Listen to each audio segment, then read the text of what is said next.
جی چاہ رہا تھا کہ اور گفتگو کی جائے، لیکن ہم نے جو قواعد و ضوابط ہیں ان کو فالو کرنا ہے۔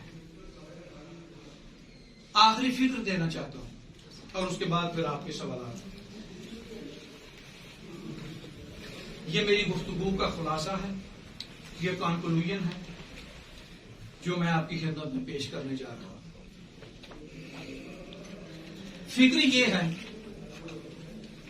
سوال یہ ہے محترم قادری صاحب کہ 70 سال اور 4 نسلیں گزرنے کے باوجود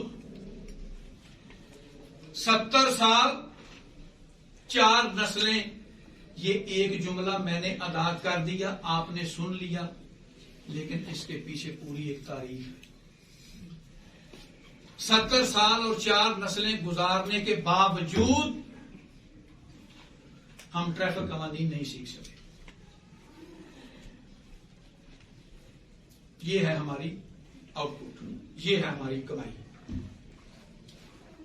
ڈگری ہولڈر پیدا کر دینا کوئی کمال نہیں ہے، جب تک تعلیم کے ساتھ تربیت نہیں جڑے گی قوم نہیں بنے گی۔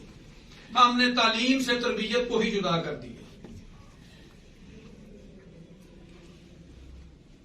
عزیز طلبہ، عالم اسلام کی سب سے پہلی جو جامعہ، جو درسگاہ، جو یونیورسٹی قائم کی گئی تھی، وہ مکہ سے ہجرت کے بعد مدینہ میں اس یونیورسٹی کی بنیاد رکھی گئی تھی، جسے مسجد النبوی کہا گیا ہے۔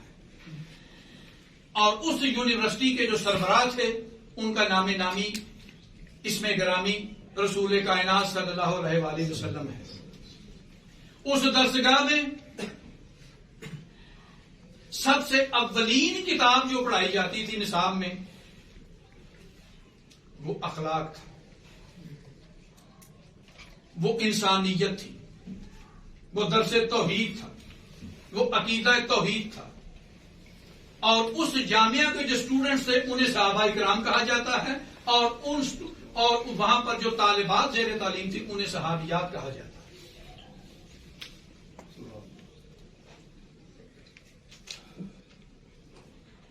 اور اس یونیورسٹی کے جو سربراہ تھے وہ ہستی سراپا معجزہ تھی، لیکن اس ہستی کا معجزہ یہ ہے، جامعہ مدینہ یونیورسٹی کے اور محقق بنے گا، جو ادیب بنے گا، جو لکھاری بنے گا، جو شاعر بنے گا، کوئی وائس چانسلر بنے گا، کوئی منسٹر بنے گا، کوئی مشیر بنے گا، کوئی وزیر بنے گا، کوئی صدر پاکستان بنے گا، اس نے بچپن میں بل گیٹس کے پلائے ہوئے قطرے پیے ہوں گے۔ اب اس میں تمام ہمارے مسالک بھی شامل، ہماری تمام برادریاں بھی شامل، کیونکہ ہم پورا پاکستان 2 حصوں میں ڈیوائیڈ ہیں، مسالک میں اور برادریوں میں۔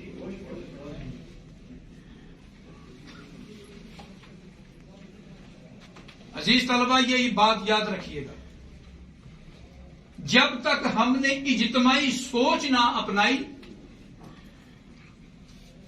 جب تک، میں اپنا جملہ دوہرا رہا ہوں، جب تک ہم نے اپنی انفرادی سوچ کو اجتماعی سوچ میں تبدیل نہ کیا، ہم قوم بن ہی نہیں سکتے۔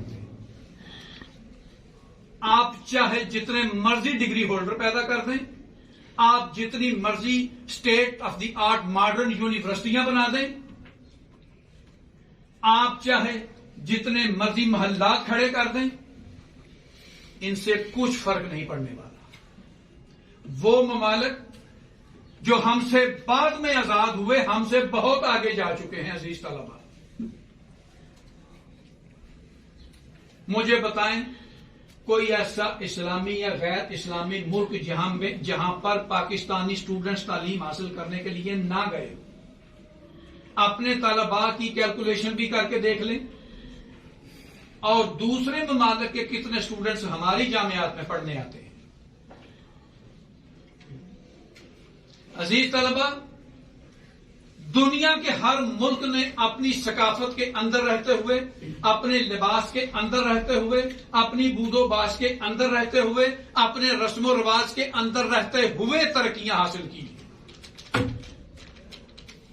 1969 میں نیل جب امریکہ سے چاند کی سرزمین پر جب اس نے جھنڈا لہرایا تھا تو وہ پشتو نہیں بولتا تھا،